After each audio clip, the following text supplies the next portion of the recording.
a traditional Dubrovnik Forum. Unlike last year, we brought Dubrovnik closer to you. First of all, with our brilliantly, magnificently built Pelješac Bridge and gracious entry into Schengen zone. And of course, also, you no longer have to go to exchange offices. Everything is done by paying in euros. It's a big achievement. All these achievements would not be possible with our dedication, hard work, tireless energy and determination.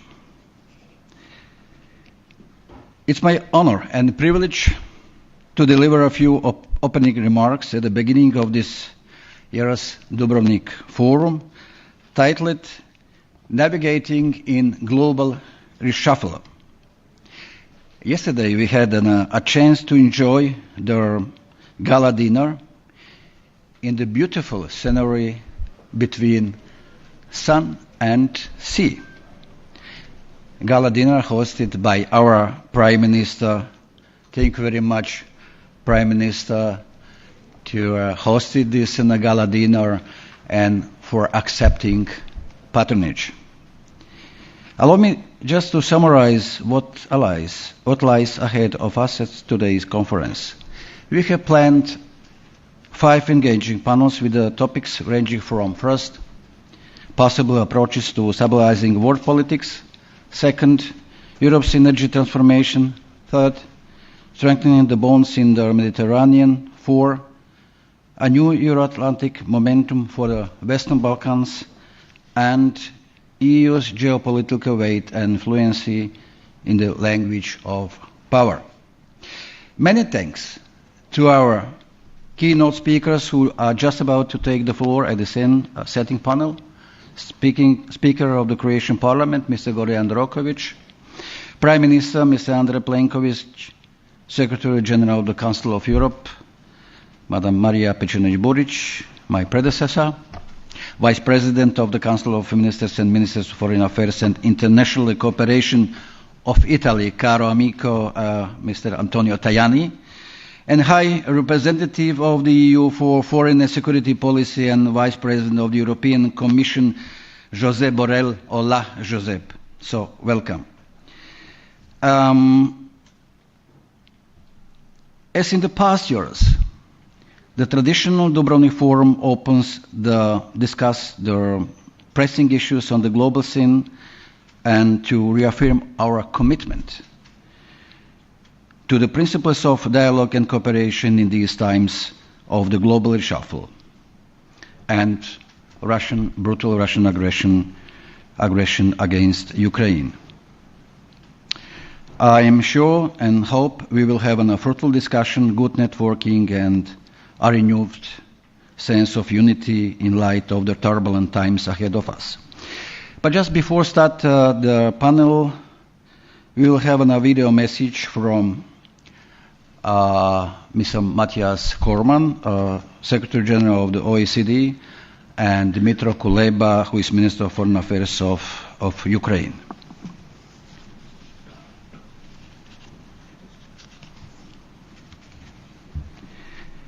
Let us be guided by the ancient words described above.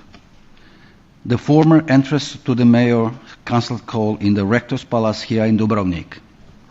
Obliti privatorum publica curate, as a constant reminder to prioritize the common good over personal interests. Thank you very much. I wish you a pleasant day. Enjoy.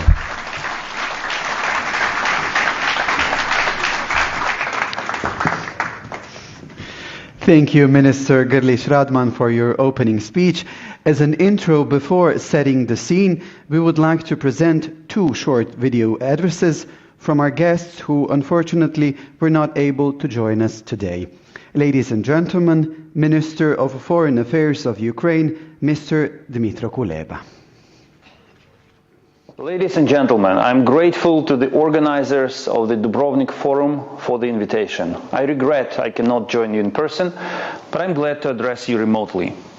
This forum provides an opportunity to produce knowledge, formulate policies, and seek the best path forward for Europe and the world. Indeed, we are at the watershed moment in European history. Our continent has not faced challenges of this magnitude since the Second World War. Today, we are creating a new security order in Europe, the one that will guarantee decades of peaceful and stable development for the Western Balkans, Ukraine, and Europe as a whole. The path to it lies through a decisive Ukrainian victory in this war. To those who doubt Ukraine's ability to achieve this, I can only say, you doubted every step of the way. In February 2022, you gave us 3 to 10 days. Nonetheless, I'm here in Kiev, although I wish I was in Dubrovnik with you. But seriously, more than half of the area that Russia had occupied is now free, and Ukraine is driving invaders away from its territory at all hours of the day and night. I will not persuade skeptics that Ukraine knows how to win. I would rather let them be surprised later, as has been the case so many times before. What I will focus on today is the larger strategy. NATO's Vilnius summit is rapidly approaching. You have probably heard Ukraine's repeated calls for allies to take a step toward our membership. We have been clear that we do not seek immediate accession, and we will not drag NATO into this war. What we seek is simply an invitation, a clear signal that Ukraine will join the alliance once the necessary conditions are met. And the reason we have been so steadfast in our calls is because we have a bigger picture in mind. We realize that only Ukraine's accession to the EU and NATO will result in a new European security order. Let us imagine what it might look like. Assume that after a long and bloody battle, Ukraine succeeds in breaching the Russian defenses and the Russian invading forces collapse. They are forced to flee large areas of occupied territory. In order to avoid a total military defeat, Putin decides to withdraw his troops from Ukraine. His propaganda machine then informs the audience that Russia's president made a wise decision to preserve Russian statehood. Taking advantage of the window of opportunity, Ukraine joins NATO and also the EU, along with Moldova and the countries of the Western Balkans. With its forces decimated in Ukraine, Russia can no longer maintain its occupation of other countries. Frozen conflicts in Moldova and Georgia are resolved, and both countries regain their territorial integrity. The deoccupation of Crimea restores peace to the Black Sea region. Ukraine's agricultural exports fully resume, bringing prices down and strengthening global food security. The recovery of Ukraine serves as a catalyst for European construction firms and other businesses, stimulating European economies. Ukraine's battle-hardened and professional army becomes a regional stability factor. As NATO member, Ukraine bears the burden of other allies. Ukrainian brigades, not German or American, are now stationed along NATO's entire eastern flank, from Finland and Baltic states to the Black Sea nations. They are strong, capable units that can repel any potential invader in hours, not days. They make it effectively unattractive for anyone to even think of testing Article 5. The new architecture will ensure long-term peace and stability through strong defense and deterrence, rather than appeasement.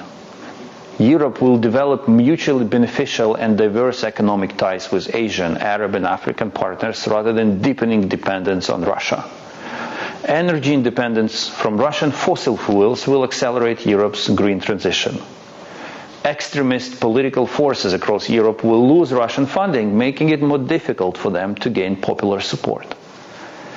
With Russia's political weight reduced, UN Security Council reform will finally be underway. Russia will no longer abuse its veto power and poison the entire UN system by blocking critical decisions.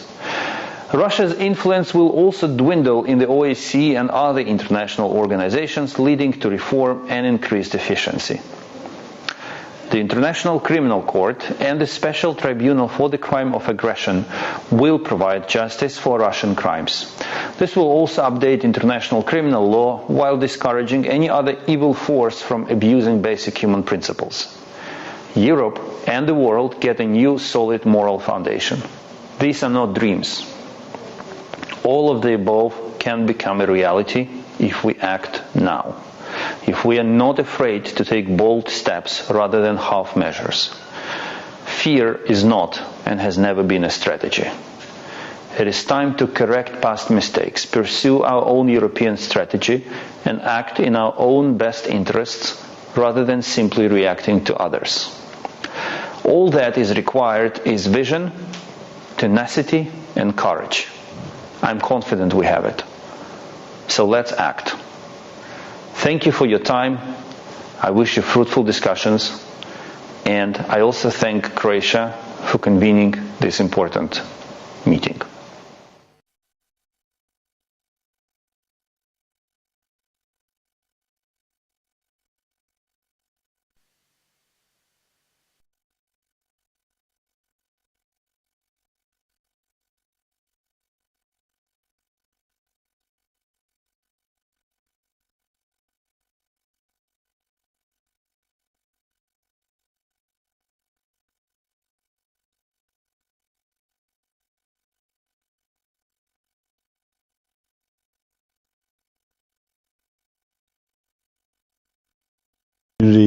and academia to foster dialogue on cooperative policy solutions to some of the evolving challenges and opportunities of our time.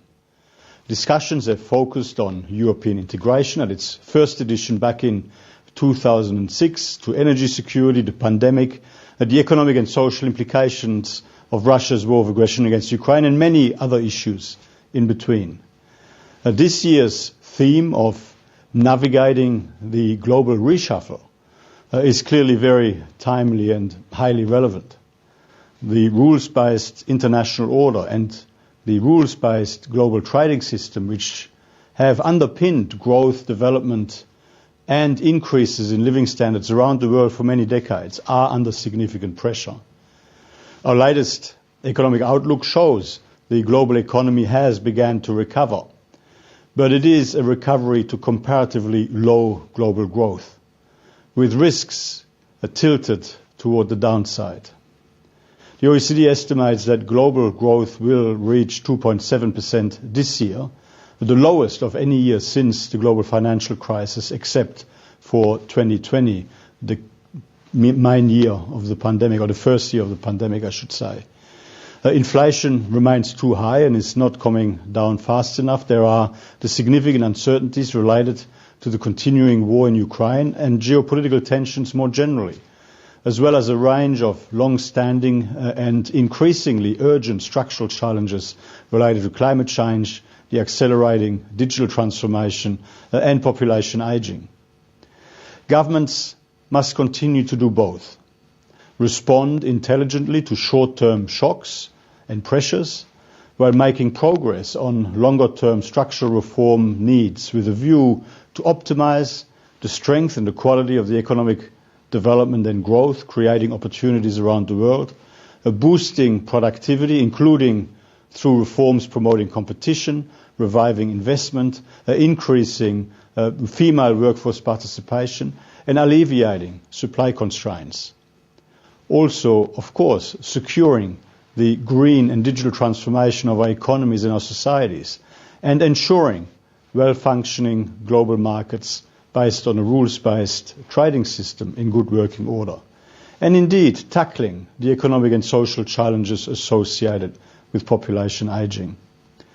The Dubrovnik Forum has an important role to play, helping policymakers to navigate these challenges while seizing all of the available opportunities. The OECD, as always, stands ready to help facilitate and contribute to these important conversations. In the context of some of the issues you will be discussing at this year's forum, we again commend our Small and Medium-Sized Enterprises Policy Index for the Western Balkans and Turkey, which we launched at this forum last year. That index allows policymakers to track progress in areas such as access to financing, regulatory barriers, ultimately helping to boost SME competitiveness, resilience, and their contribution to economic development and growth. This year, the OECD, together with the Dubrovnik Forum and the Croatian Foreign Ministry, held a side event on labour migration in Southeast Europe, focusing on how to make the most of this region's potential to achieve higher economic growth and to enable conditions that help reduce large-scale emigration. Beyond our participation in this forum, the OECD continues to strengthen our cooperation with Croatia. Croatia has begun its transformational journey towards OECD accession last year. This technical process, which is now well underway, will support Croatia's structural reform agenda by leveraging OECD standards, policies and best practices. And as importantly, the OECD will benefit from Croatia's increased involvement and engagement in all our policy deliberations across our many committees and working parties, and as an OECD member in the future around our Council table. In closing, in the context of all the challenges we're facing today over the short, medium and long term, the world needs more international cooperation, not less. We need more multilateralism, not less. We need countries and international organizations from around the world working together to find the best possible solutions to the evolving challenges of our time. The OECD, as always, stands ready to be an active and constructive partner in this process. My very best wishes for a positive, productive, forward-looking and outcomes-focused forum as you consider how best to find the pathway to a more prosperous, sustainable, inclusive and resilient future. Thank you.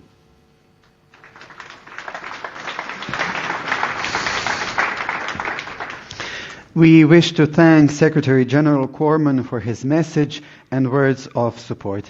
Ladies and gentlemen, let us welcome and invite the participants of our Setting the Scene panel discussion titled Navigating the Global Reshuffle.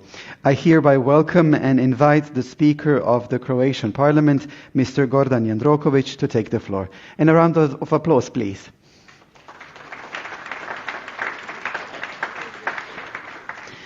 Let us also welcome the Prime Minister of Croatia, Mr. Andrej Plenković.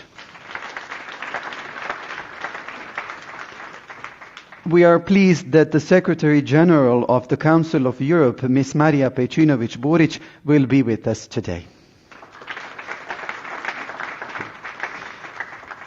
I also welcome and invite to join us the Vice President of the Council of Ministers and Minister of Foreign Affairs and International Cooperation of Italy, Mr. Antonio Tajani. I invite the High Representative of the Union for Foreign Affairs and Security Policies and Vice President of the European Commission, Mr. Josep Borrell, to take the floor. And I now invite Chief of Staff to the Minister of Foreign and European Affairs of Croatia, Ms. Lara Romano, to moderate this discussion.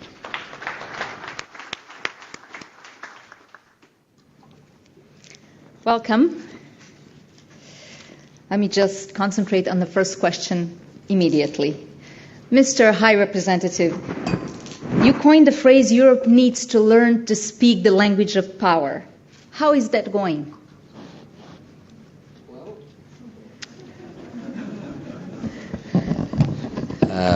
Quite well. Not as well as needed, but I think that we have understood that we are not a military union, we are not a military alliance, so we cannot expect to be using the military power and invading someone. But we are not an NGO. We are not just someone that preaches good behavior, respect to the rule of law, and trade. And for years we have been building our union with the idea of rejection of power. We used power so much in the past that we rejected the idea of using power, and instead of that, we trade and we send the message that the people have to behave according with the rule of law. But that's not enough, because in the world in which we are living, many people don't care about the rules, and many people are ready to use coercion and to use military force, and Ukraine is the last case. And yes, we have been doing things that shows that we have power. The power, for example, of rejecting our energy dependency from Russia. For years we said interdependency is good. I buy your goods, you get my money, I get your gas. A win-win. But this dependency has become dangerous. And the idea of cutting this dependency, 40% of dependency on gas, it's a show of power. We will do something else. We have been creating mechanisms in order to fight against disinformation. And there is a lot of work to do that.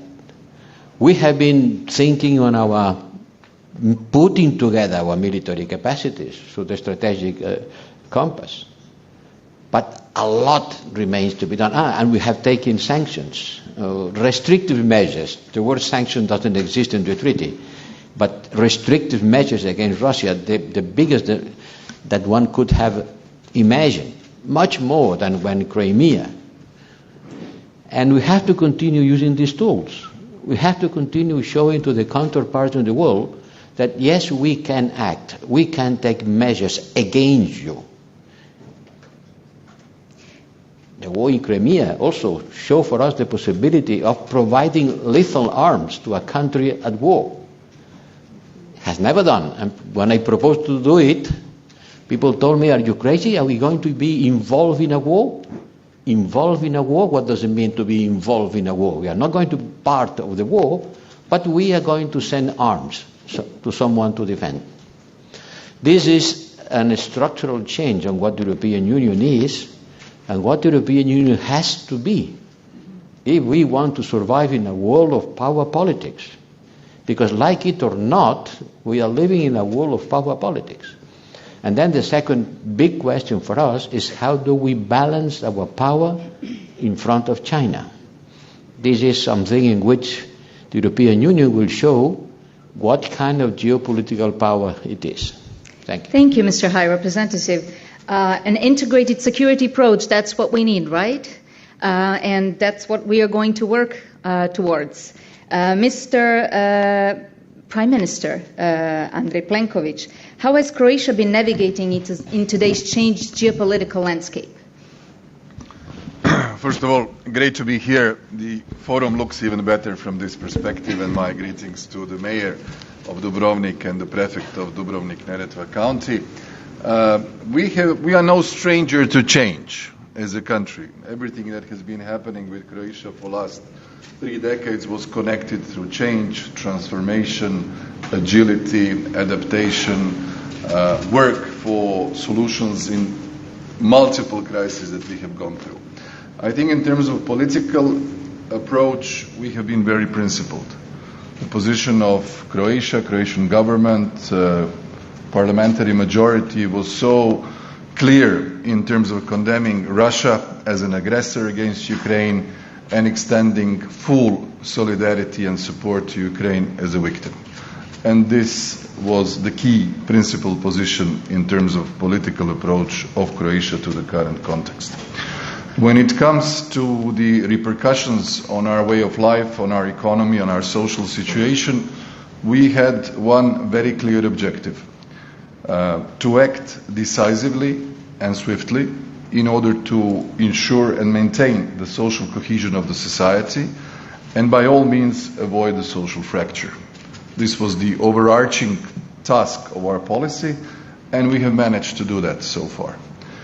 When it comes to cooperation with our partners and friends, not only that we have worked together in the course of the crisis when it came to issues of energy security, capping the prices of gas, or supporting each other in the times of the COVID crisis, we have actually used well our strengthened international position.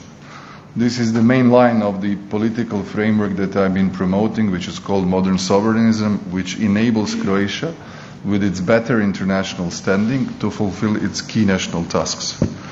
And not only that we have navigated well through crisis, I believe, but we have also attained our strategic foreign policy objectives. And these are the objectives of two deeper integrations that occurred on the 1st of January, Schengen area and the Eurozone, as Minister has said at the opening of this conference, which have provided us a completely new quality. We were just commenting, Gordon and myself, as some sort of relative veterans to this forum and to Croatia's foreign policy.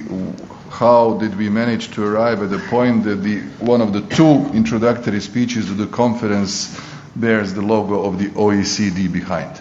That means that we have passed such a long way that the only maintaining organization to accede to is the one that focuses on those who are well organized, based the rule of law, market economy, and have the best policies for their citizens. So I think it was a period of finding solutions and bringing Croatia to the global family, I would say, where people live the best, and this is what we have been trying to do. Thank you, Mr. Prime Minister. There are many references pointing to the relevance of Croatia's experience for Ukraine, from coping with external aggression, prospects of reintegration to post-war reconstruction. You have been very vocal on the support of Croatia's support to Ukraine. What are the main lessons Croatia can share, and how best can Croatia support Ukraine going forward, Mr. Prime Minister? When it comes to Ukraine, I think that unfortunate experience of Croatia of having been a country that was a victim to, at the time, greater Serbian policy of Milosevic's regime, and having passed through the 7 years of the occupied territories, somewhere between the quarter and the third of our territory occupied, we have been for a very long time advocating in various fora since 2013-14, the first part of this aggressive policy of Russia against Ukraine, that the experience of Croatia, which was in particular relevant when it comes to the process of the peaceful reintegration of the Croatian Danubian area, that is the eastern Slavonia part of our territory, could have been extremely helpful for both Donetsk and Luhansk region. Unfortunately, the Minsk agreements were not implemented, because if you would take away the names of the territories and countries, similarities are stunning when you read those documents of 9 years ago. Today, I think we can help in many ways, and this is what we are trying to do, trying to provide Ukraine with the assistance where we have a little bit unfortunate experience of good knowledge. One is demining, something that has burdened Croatia and our farmers and everybody who lives in the areas that were previously occupied, where we intend to finish, Minister Božinović is here, the demining of Croatia in 2026. To give you an idea, that is literally 35 years after the start of the war.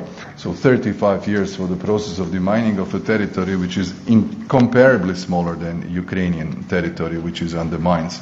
Second niche where we are providing them assistance is also unfortunate, and that is our experience regarding the accountability and the processing of war crimes. We just held Mr. Kostin and the Minister of Justice of Ukraine in Croatia last week. When I came back from the European Council, they had a workshop here for 3 days with our specialized prosecutors for prosecuting the war crimes, and the incredible experience that we have accumulated is now being offered to Ukraine, which is, as you have seen, besides the defense of the territory, has been extremely proactive in strengthening, I would say, the international justice, both regarding the aggression and regarding the accountability for the war crimes, where the steps that ICC has taken, especially vis-à-vis the Russia's president, are in view of many a critical game changer in terms of the end game, which we are all going to see in the future. Thank you, Mr. Prime Minister. Signor Vicepresidente, how do you see the situation evolving and the Italian role in supporting Ukraine? What are the top priorities of the Italian government when it comes to Ukraine? First of all, allow me to thank the Prime Minister Plenković for inviting me in this beautiful town. I want to thank also the Minister of Foreign Affairs. This invitation is a clear message to Italy for strengthening the cooperation between Croatia and Italy. Thank you very, very, very much. I am very happy for this. Italy, I want to be very clear. Italy is working hard for supporting Ukraine against Russian invasion. The Italian government is helping Ukraine in many, many sectors, not only at military level, but also for supporting the civil population, through goods, electric goods, more or less 100 tons of electric goods because the problem is the electricity in many, many Ukrainian towns. Then we are supporting for the reconstruction. In Rome we organized a very important event with more or less 1,000 companies, Italians and Ukrainians, for the reconstruction of Ukraine. And we want to play a role also for the coordination of the humanitarian aids for the reconstructions in the next years. We will host in Italy in 2025 the big event, as more or less the same, organized by the United Kingdom 3 weeks ago. At political level, we need to work for the freedom of Ukraine. But we want to achieve peace, but peace with justice. Justice is freedom of Ukraine, no doubt. For this, we support every initiative in favor of peace. We agree with the proposal of Zelensky. We are working with NATO and European Union, all together. Second point, there are 3 concrete points. First of all, to have a free zone around Zaporizhzhia. We need a strong action for the freedom of the children, Ukrainian children living in Russia. Now, third point is the green corridor for grain to Africa. We need to be very clear with the Russians. To stop this agreement is a disaster for Africa, for stability of Africa. For this, I am very happy also for the strong action by Mr. Erdogan. Yesterday, very good meeting between Zelensky and Erdogan, probably on this. This is another point. Finally, we support also the action of China, but in favor of Ukraine. And then also the ONLC is working well also for the prisoners. I think it's a good idea to open the dialogue between Russians and Ukraine on the prisoners. Step by step, we want to achieve peace. We are not in war against Russia. We are strongly engaged in defense of Ukraine. Grazie mille. The next question is for the Speaker of the Croatian Parliament. We will examine a little bit parliamentary dimension of when it comes to Ukraine. So, Mr. Jandrokovic, what are some ways in which the global parliamentary community contributes more when it comes to Ukraine? Can you comment on what the global parliamentary community is preoccupied with? What dominates the high-level discussions? Thank you. First of all, it is a great pleasure to talk on behalf of Parliament, on behalf of parliamentarians, especially when I share the floor with 2 former presidents of European Parliament, Mr. Tajani and Mr. Borrell. But we share the same concerns as our governments. Ukraine is the top of our agenda, and regularly we have our parliamentary meetings on the level of speakers of the parliaments. For example, I participated 4 times in a very important conference in the last 9 months. First one was first parliamentary summit of Crimea platform, which took place in Zagreb in October last year. The goal of this conference was to support Ukraine from the level of parliaments, and it was huge success, not only for Croatia, for Croatian Parliament. Together, we organized this conference together with Verkhovna Rada, but it is a success for all partners, allies, and countries which support Ukraine. We reached final declaration and with 3 main messages. First, we strongly condemn Russian aggression on Ukraine, then express solidarity with Ukrainian people and support territorial integrity, sovereignty and independence of Ukraine. And third, it is also very important, we support and push our governments to continue with help and support for Ukraine, militarily, humanitarian aid, political aid, diplomatic aid. And we reach consensus among almost 50 parliaments around the globe. Then we had meetings in Prague, in Czech Republic. It was meeting of EU speakers. Then in Vilnius last month, it was NATO member speakers. And very interesting conference in the beautiful city of León in Spain about crisis of democracy and parliamentarism in new circumstances. Of course, Ukraine was at the top of our priority, but we also touch other important issues, other challenges and threats for global, for world.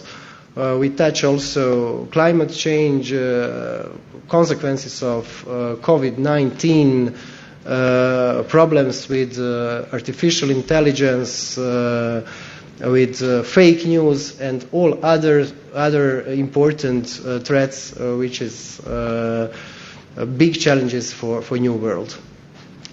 Thank you, Mr. Androkovich. Madam Secretary General, what are the immediate priorities for the Council of Europe in light of this global reshuffle? How is your organization responding to the challenge? Before answering your question, can I just take off my hat of the Secretary General of the Council of Europe and just remember that I was among those who were here in 2006 when this forum started.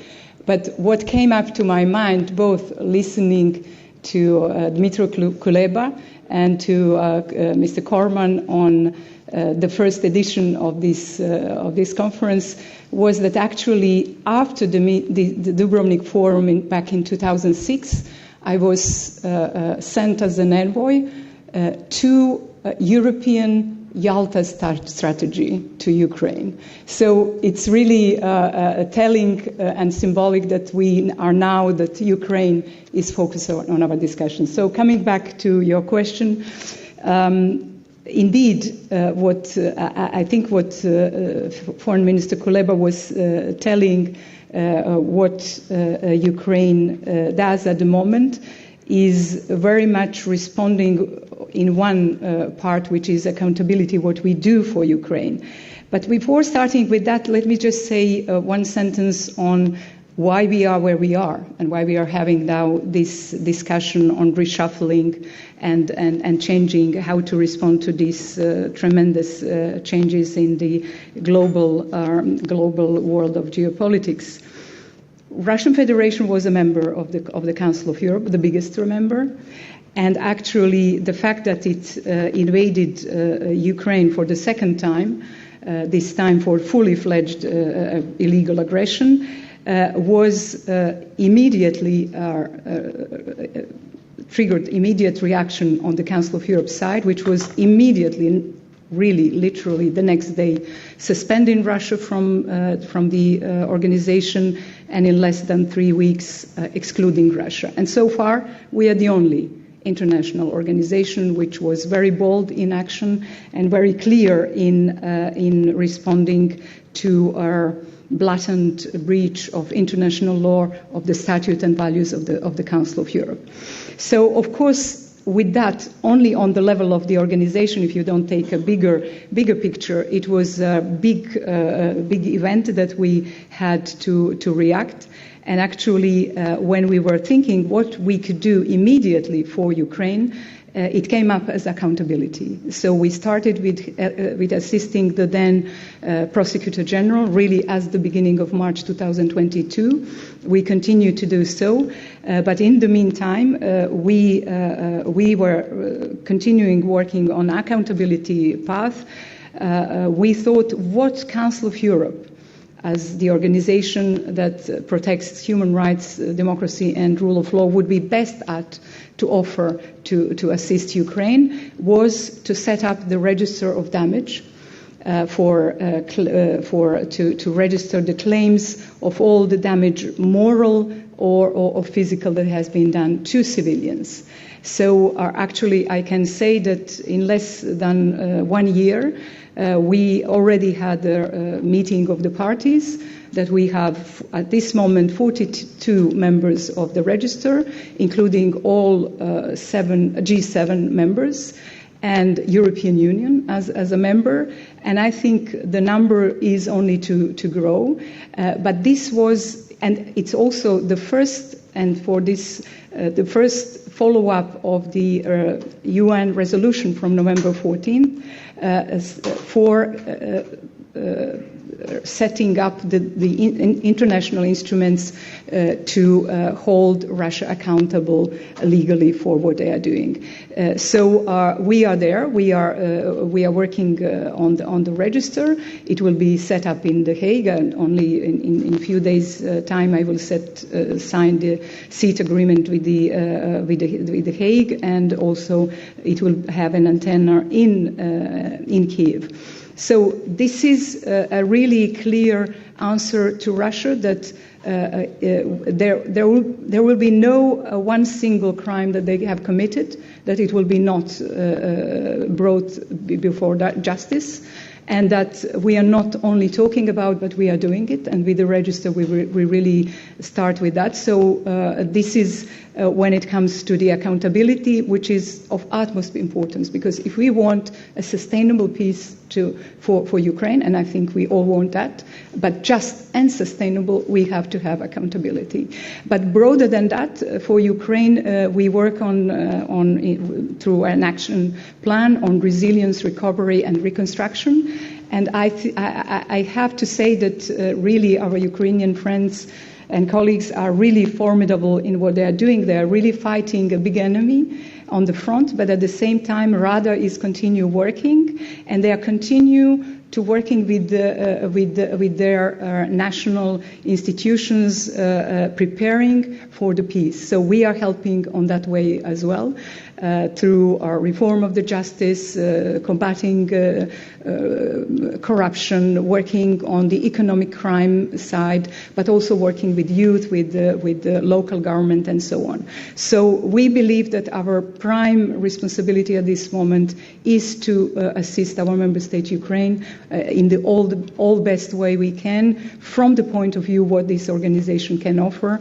We are doing it, and as some others, we are always saying we will really continue to work with Ukraine hand in hand until it's necessary during the wartime, but even more once the war stops, and we hope really that will be rather sooner than later. Thank you. Strong messages, joint messages for Ukraine, resilience, recovery, reconstruction, call for accountability. These are strong messages from the international community, and we are continuing to work on that. Mr. Borrell, media is reporting that we are witnessing a future-defining trade war. Some say that Beijing is giving Europe a yellow card when it comes to exports of critical raw materials. Do you see it as a Chinese response to the recently presented European economic security strategy? Well, as I said, our relationship with China will mark what the European Union is going to be. It is one of the most important geopolitical challenge. But China is not Russia. Don't put both on the same level. And we have to diminish our dependencies on China as we have done with Russia on the energy side. But we have to avoid to divide the world into different ecosystems, divided and confronted.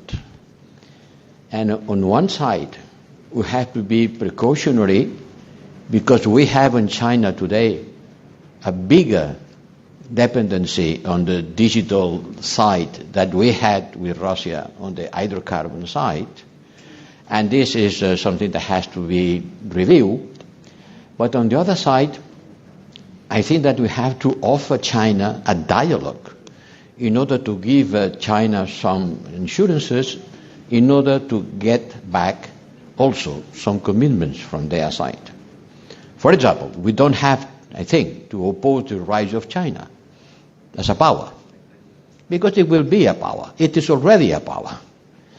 The important thing is how China is going to use its power.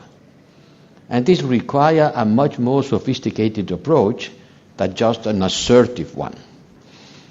And our economic security depends certainly on being sure that we cannot come into a situation in which we lack some critical material. I think that the time of la mondialisation heureuse is over, and now security is taking an important role. Until now we were saying just in time, in order to avoid having stocks, because stocks are costly, and now we have entered in the era of just in case.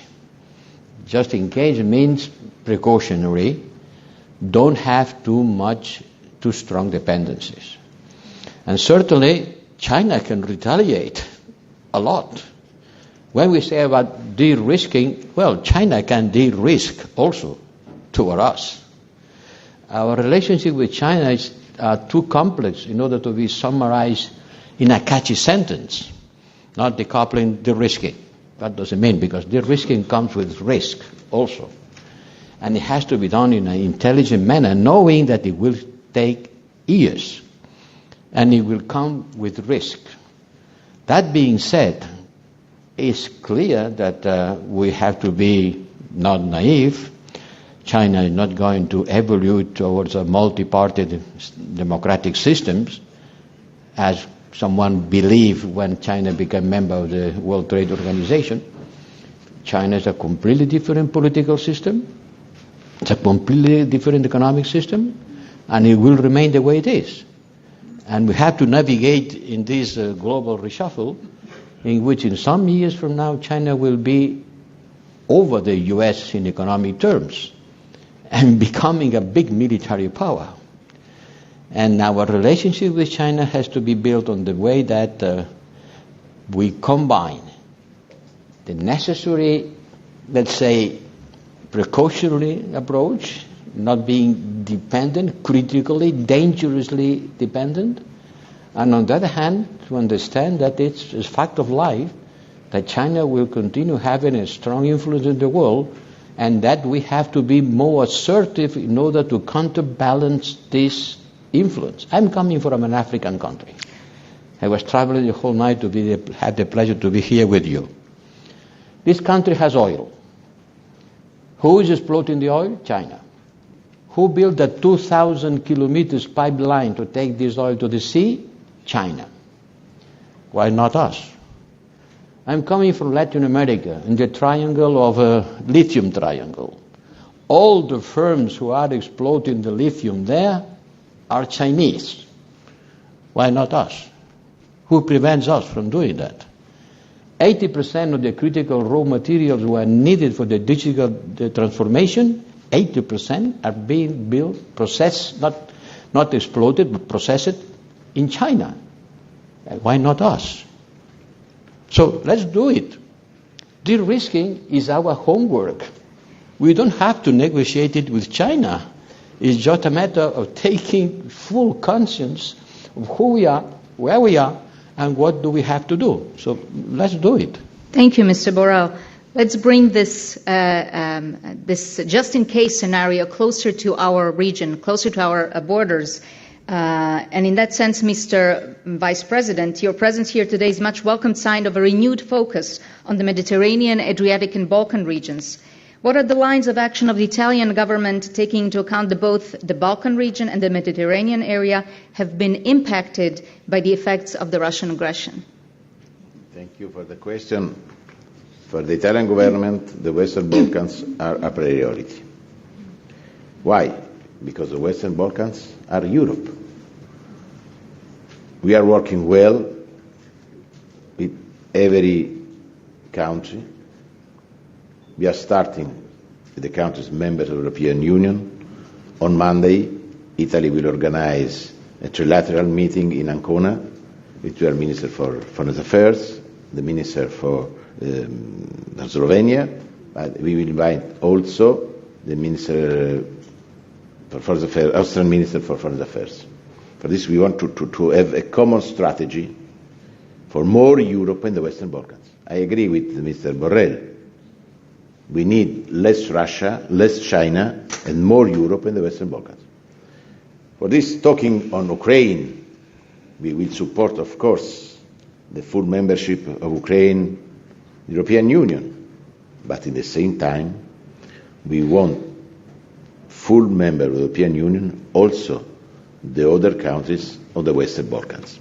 This is our engagement. I underlined this point also 3 weeks ago in London.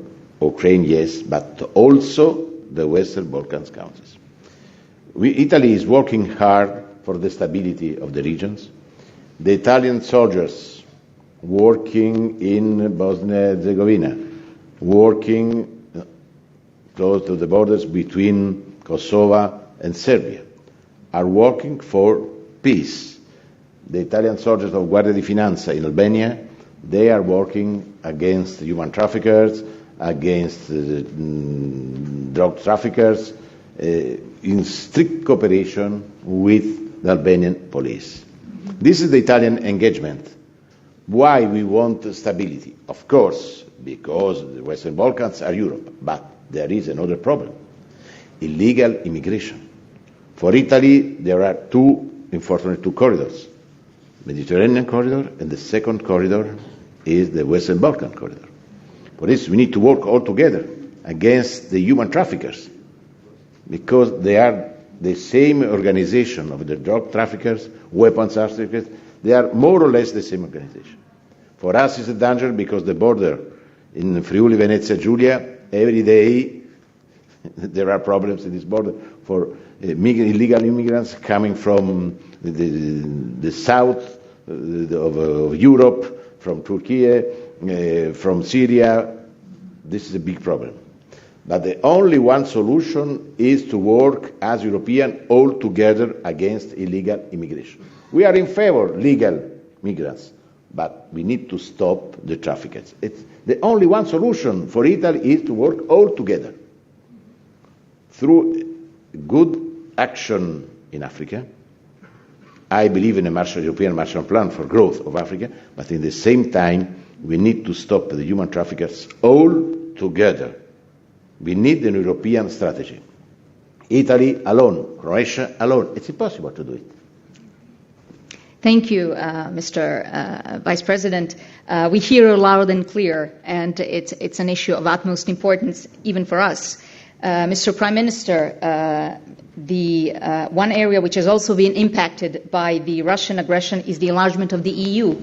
What is the way forward for the Western Balkan countries and the Eastern partners, Ukraine, Moldova, and Georgia?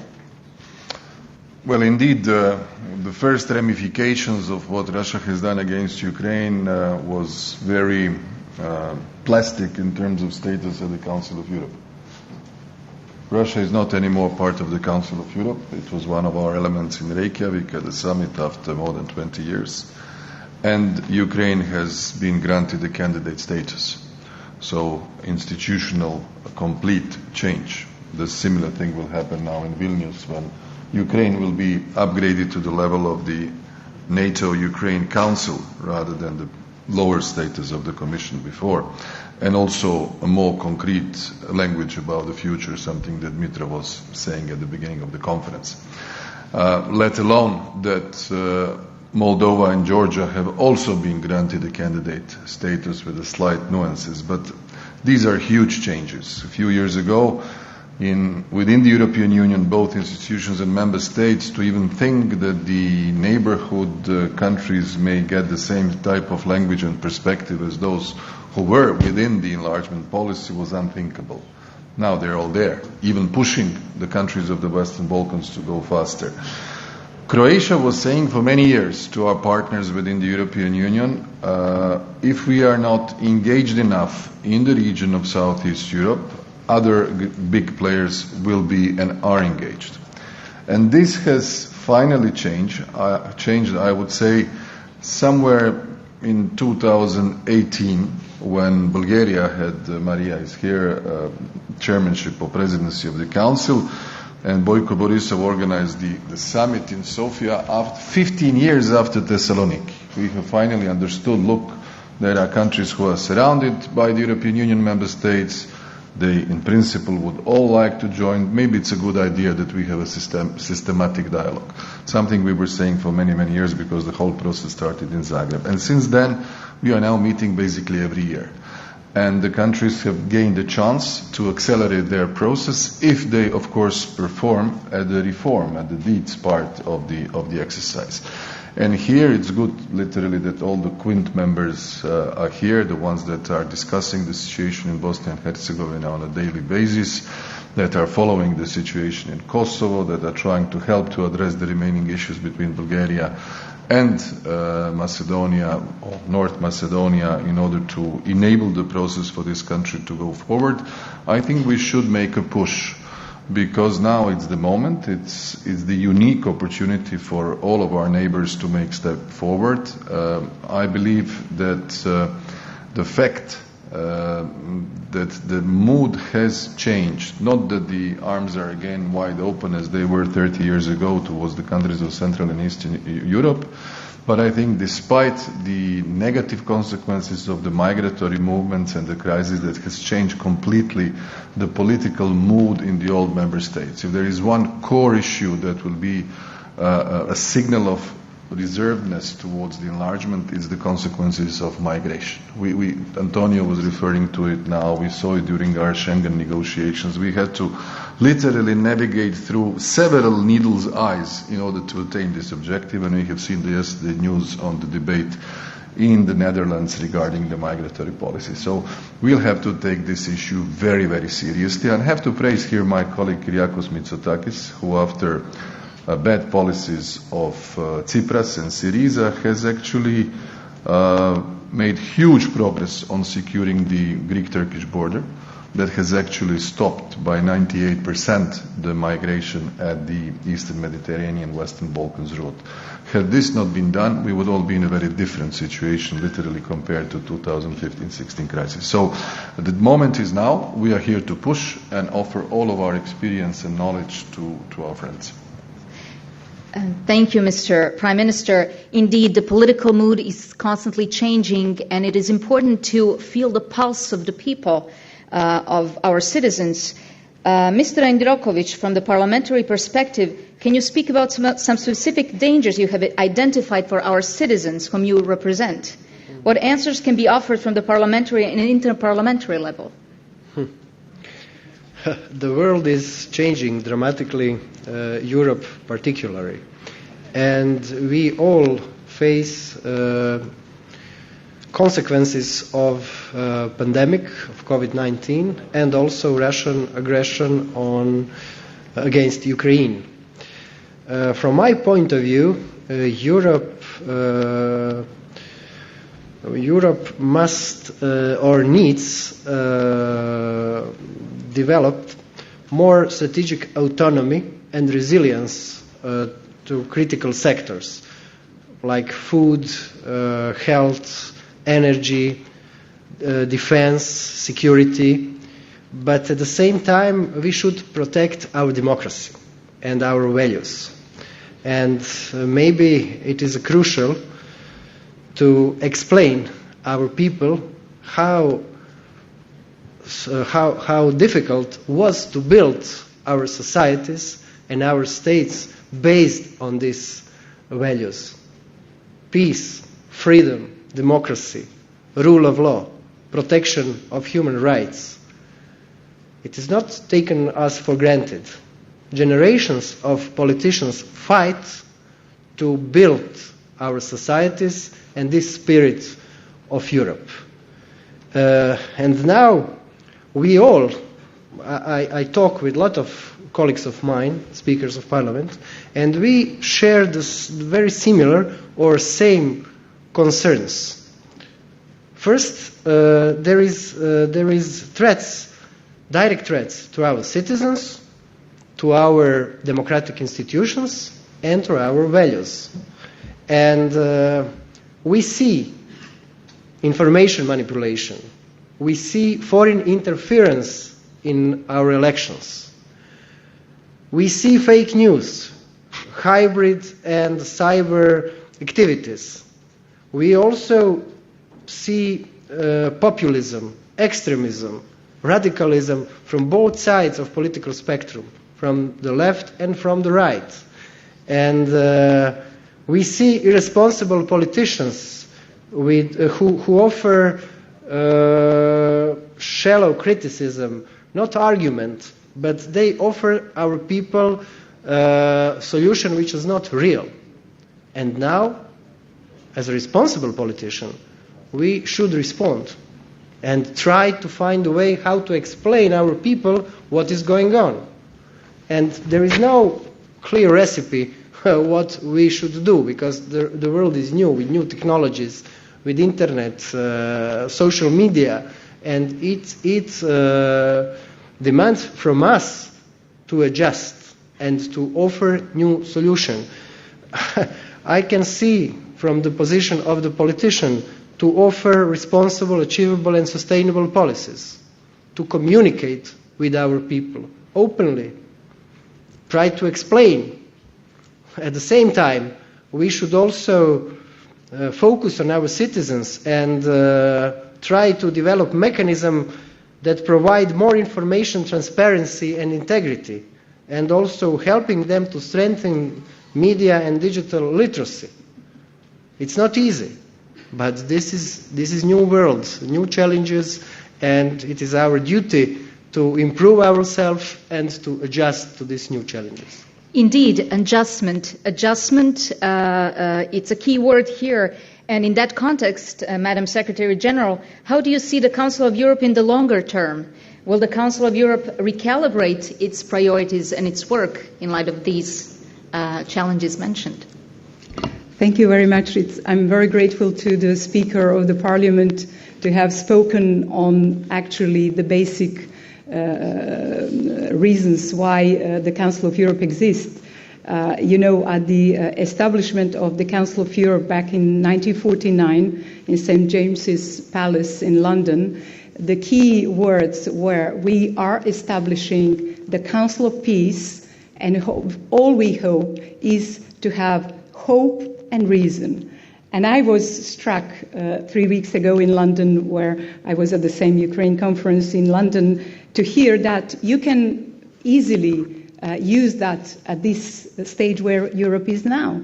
And I think the fact that it is so, it shows that we need the Council of Europe. Prime Minister Plenković was right to mention the Reykjavik summit. Actually, one of the reasons why I pushed for more than a year to have a summit after 18 years, the last one before Reykjavik was back in 2007 in Warsaw, was exactly to address these old and new challenges. Old are some that are persistent, and some of them were mentioned already. So I issue every 2 years an annual report on human rights, democracy, and rule of law. And actually, it's a health check of democracy, rule of law, and human rights across 46 member states. And if there are few things that come out and that were predating the pandemic, which exacerbated the problems, which predated also the war in Ukraine, are, and I mentioned just a few, threat to journalism and journalists, intimidation, sometimes even murders of journalists, shrinking of the civic space, and hate speech. And it's difficult to say which one is more important. There are other problems, but these were very important. So for the Council of Europe, it was very crucial at this moment to say what we want. Next year we are celebrating the 75th anniversary of the Council of Europe. Leaders were clear in Reykjavik that we need stronger Council of Europe with more empowered, and that it has to focus on certainly implementation of the Convention on Human Rights, and that basically covers its Magna Carta, I would say, of the Council of Europe. It embodies all what is important for today's peace in Europe: fundamental freedoms, civil liberties, but also the things like right to life, right to association, right to freedom of expression, right to religion and belief, expression of the religion and belief, and all that. So from our point of view, to prevent the next Russia, because the war in Ukraine was prepared long ago by Russia. It only erupted last year, but actually it was the rise of extreme nationalism, extreme populism, and complete pivot away from the values and standards of the Council of Europe. This is what led us to the war in center of Europe. So what we need is to work and reaffirm the standards and values which are very clear. When asked how do we do that? Well, the answer is pretty simple, but pretty challenging as well. We need political will. This is all what we need, and translate goodwill to preserve democracy, rule of law, and human rights in real everyday path. And I think if there is one message that holds not only for Europe but for the whole world, we should never ever take anything for granted.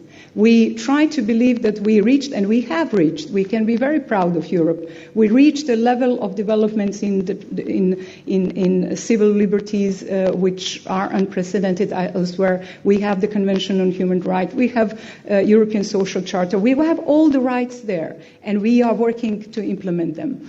But what we have to do is to walk the talk, to do every day, whatever we can, parliaments, governments, civil society, everyone, including international organizations, to make that happen. So this is the way how the Council of Europe is in the future, and challenging the new and approaching new challenges. The new challenges are artificial intelligence and human rights, not really new, but new way of looking at environment and human rights. So we are already working on new conventions in these areas. So we are trying to solve old problems, but also to try to tackle the best possible way the new ones. Thank you, Madam Secretary General. Our time is running out. Slowly but surely, therefore, political will, that's the soundbite that we want to conclude with. I will ask you the final question for all discussants, and I do need flash answers from you all. The EU and the world have been faced with multitude of crises in the last decade or even longer. How has this poly-crisis affected governance and impacted your work as leaders? How do we jointly avoid backsliding of democracy and easy fixes of populism? How can we bring this ship navigating the global reshuffle to a safe harbor? Mr. Jandrokovic, please. You ask for a flash answer. Yes, possibly. It is really impossible. But as I said, and also Madam Pejčinović and all my colleagues, we need to work very hardly, to be responsible, to be serious.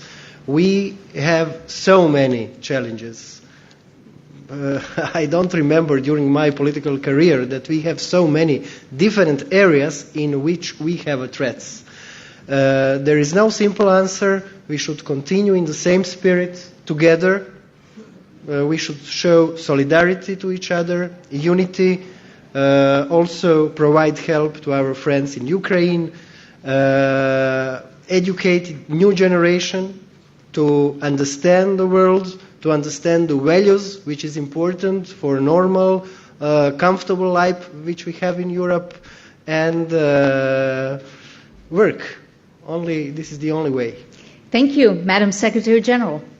Well, I think what I said to the previous answers is answer to that, but in a nutshell, I would say that, there were several crises. There was the financial crisis of 2008. There was a pandemic.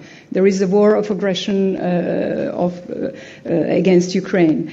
And in all that, everyone, including the international organizations, needed to adjust. We did so. For instance, the best example is how we adjust quickly. No one ever thought or expected pandemic to happen.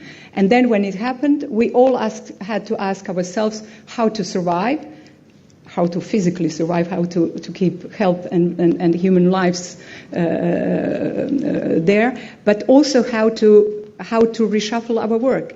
Our answer was a toolkit for the governments, how to navigate these very, very difficult times, how to save lives, which is also one of the fundamental human rights, but also how to not to undermine all the rights that we have acquired. So toolkit was an answer that the organization has given to member states already by the beginning of April 2000. So I think adjusting, listening carefully, and adjusting to the situation as we adjusted to the abruption of war, of aggression on the 24th February last year, immediate suspension. So I think we need to take decisions much quicker than it was the case before, and we need to adjust. And the only, and there is a Croat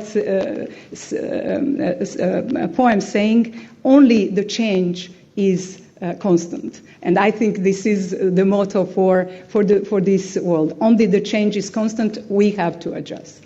Thank you. Mr. Borrell. Well, your question is impossible to answer in few words. But look, my job is called foreign and security policy. And before the war in Ukraine and before the pandemic, the word security was playing a secondary role. It was about foreign policy. More and more is about security, because we live in a dangerous world.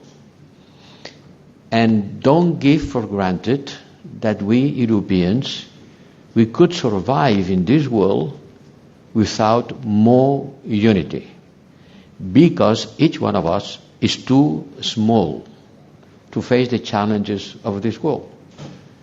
We have to be more united, because this world will be dominated by the confrontation between China and the US, certainly, but also by a messy multipolarity of many other countries emerging and willing to be heard, willing to be part of the solution, willing to be part of the international institutions that were forged in 1945.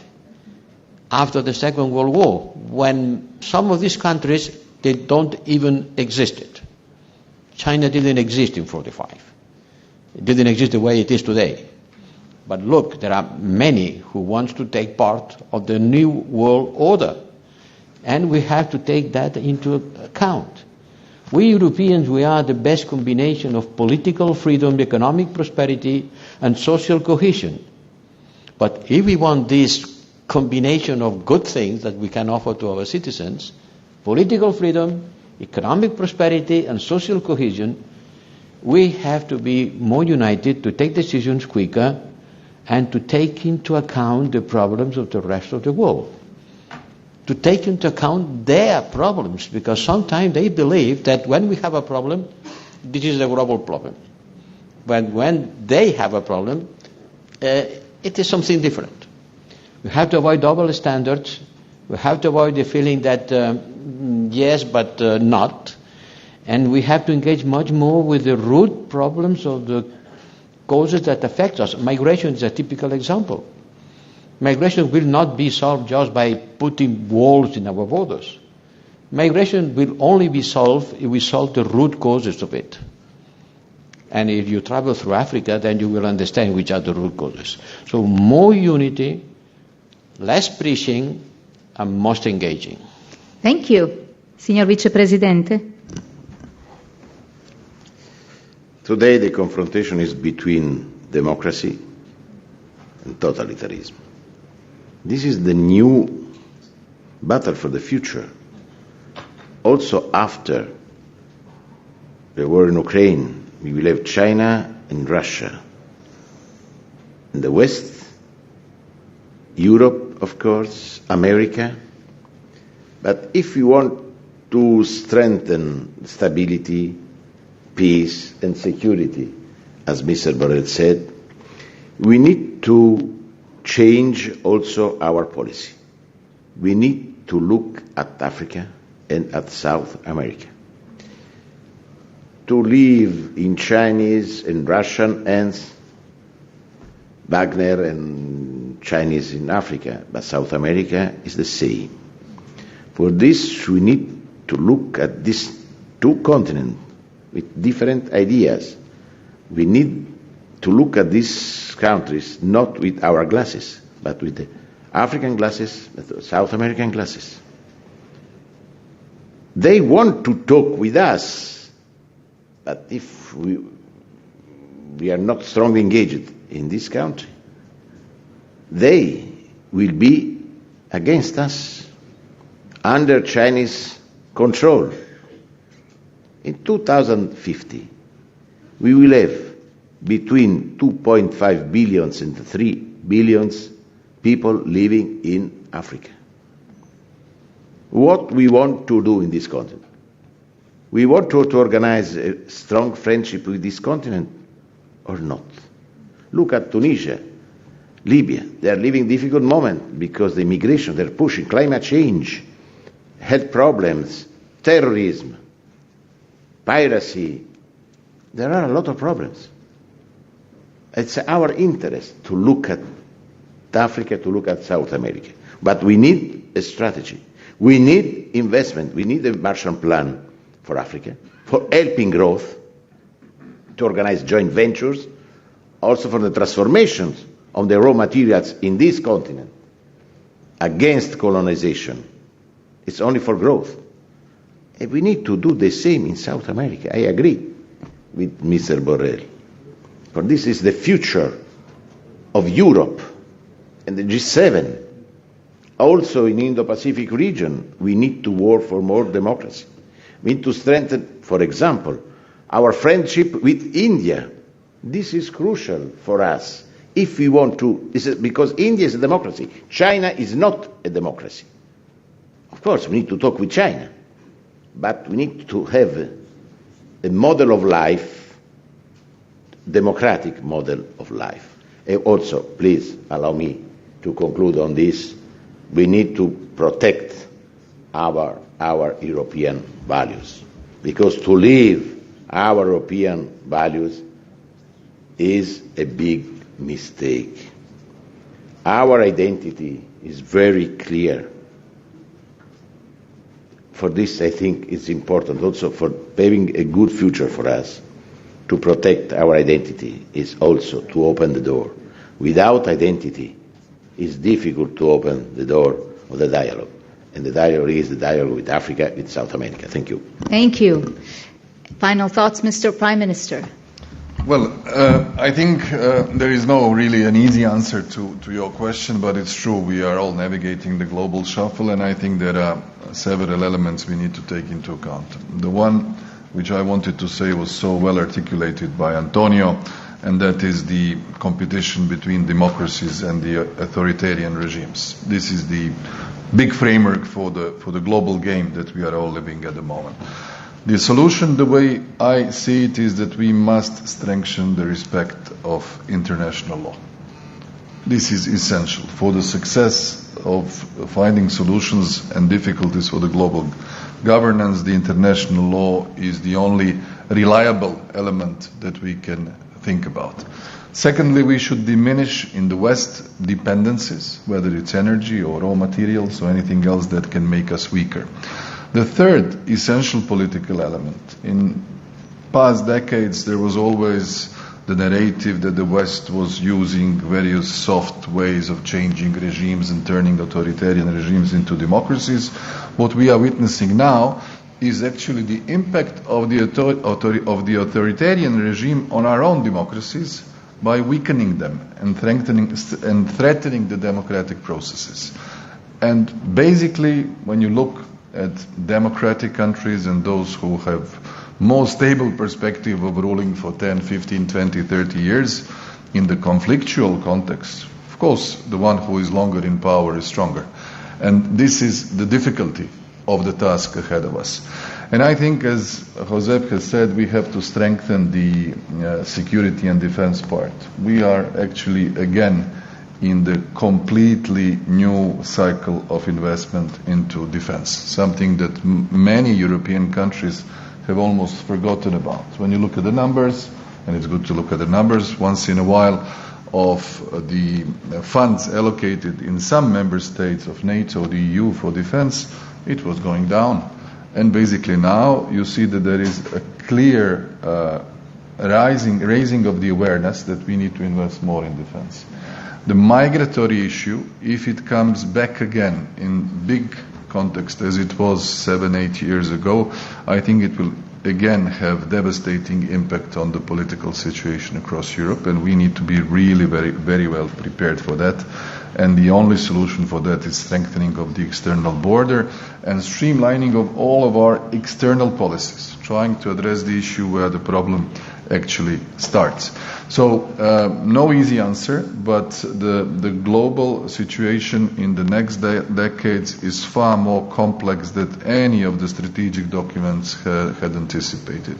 I will always just say that the moment when Russia invades Ukraine in February last year, can we remember the context? United States completely focused on its relationship vis-à-vis China. Change of government or chancellor in Germany after 16 years, a new government, new chancellor, United Kingdom recovering from a horrible mistake of Brexit and leaving the European Union, France entangled into the presidential parliamentary campaign and the presidency of the Council of the European Union. Everybody was somewhere else. And as soon as the Winter Olympics truce was over, the invasion started. As if it was a copy-paste 2008 Georgia situation and the French presidency again at the same time. So, and partnership forever in Beijing with Xi just before that.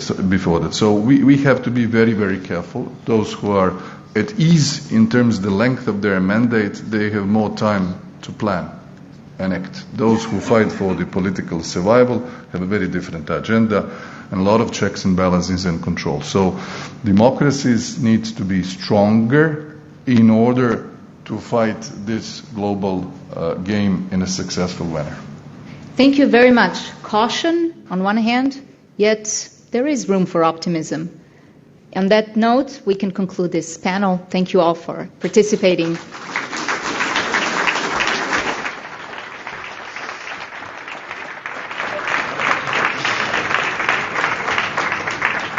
We thank once again